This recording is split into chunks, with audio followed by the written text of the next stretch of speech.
All right.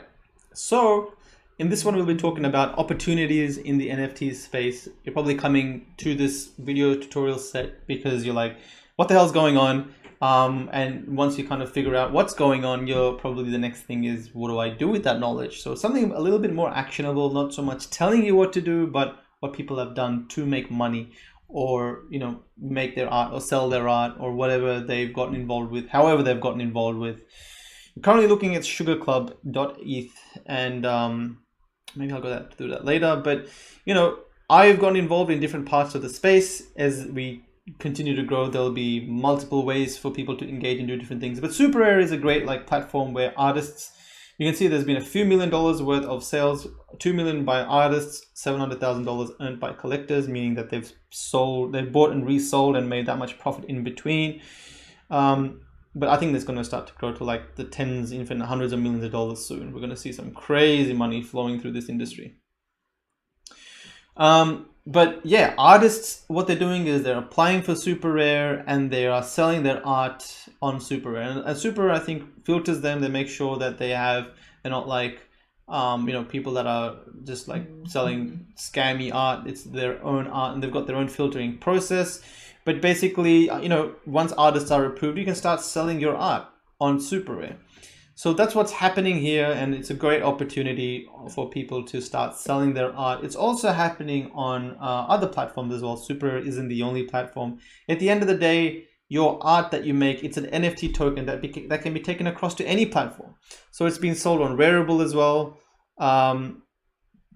You can just go to Rarible as an artist if you don't want to go through the whole application process or the whole approval process. You can just go straight to Rarible, and if you're an artist, you can straight away click create, and you can straight away start selling your art pieces. Mind you, you need to have MetaMask and all that stuff already to start engaging with these platforms. But you can go here, even if you want to sell art, or if you want to sell tickets to something, you can come here and click single.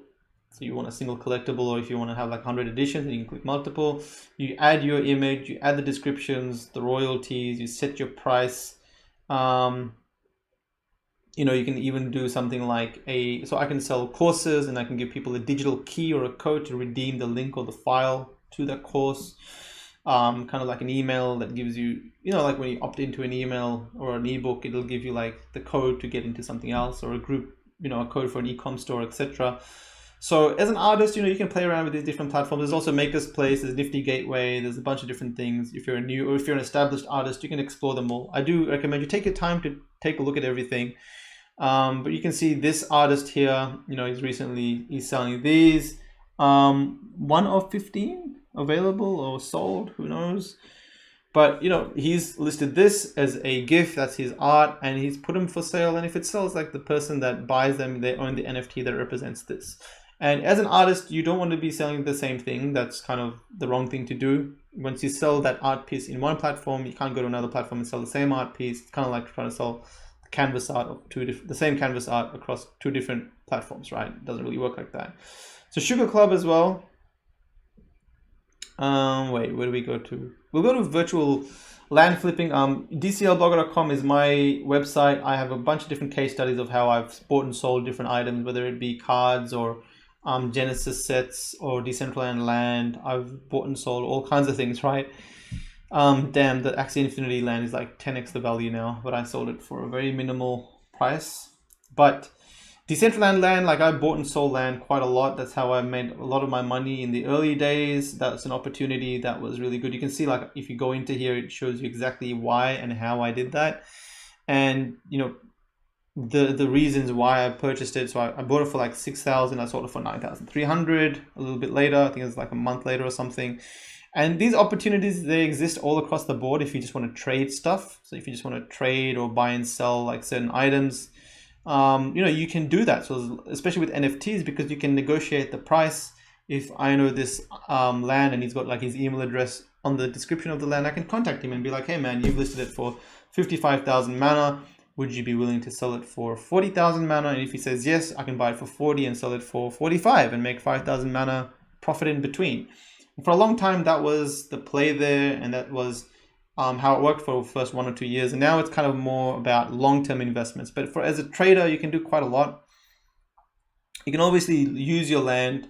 So we have people like Sugar Club who own their own club and run like events and earn like they generate money because it's like a tip bot, etc. So people can tip them like 0.1 ETH or 500 mana or whatever they want when they're passing through, if it's a good event, etc. So that's kind of like an event owner thing, or a land owner. You can play around with these experiences. Even with memes, so if you're more into the DeFi space and you just you're familiar with staking stuff and getting fees in return with the Uniswap, etc. So Don't Buy Meme is a great project where you can stake your meme token and get these NFTs that represent these cards. You can see this legendary card of Sergey Nazarov. There's 8 left. And as you stake your meme, you earn these points, these pineapple points. You can cash them in for them, and you can just invest in the cryptocurrencies if you want. You can get mana token, meme token, whatever you want. It's just the cryptocurrencies, and that's just tokens or shares that represent, or stock that represents the company, this NFT project. So it's like this mashup of a bunch of different minds and stuff coming together. And I know it's kind of like a lot of stuff happening everywhere, but in time people are figuring out what to do with it. Artists are slowly getting their feet wet. Even us that have built the platforms or the communities, we're still experimenting with it. We still don't have all the answers, kind of figuring out what's cool and what's good, what works.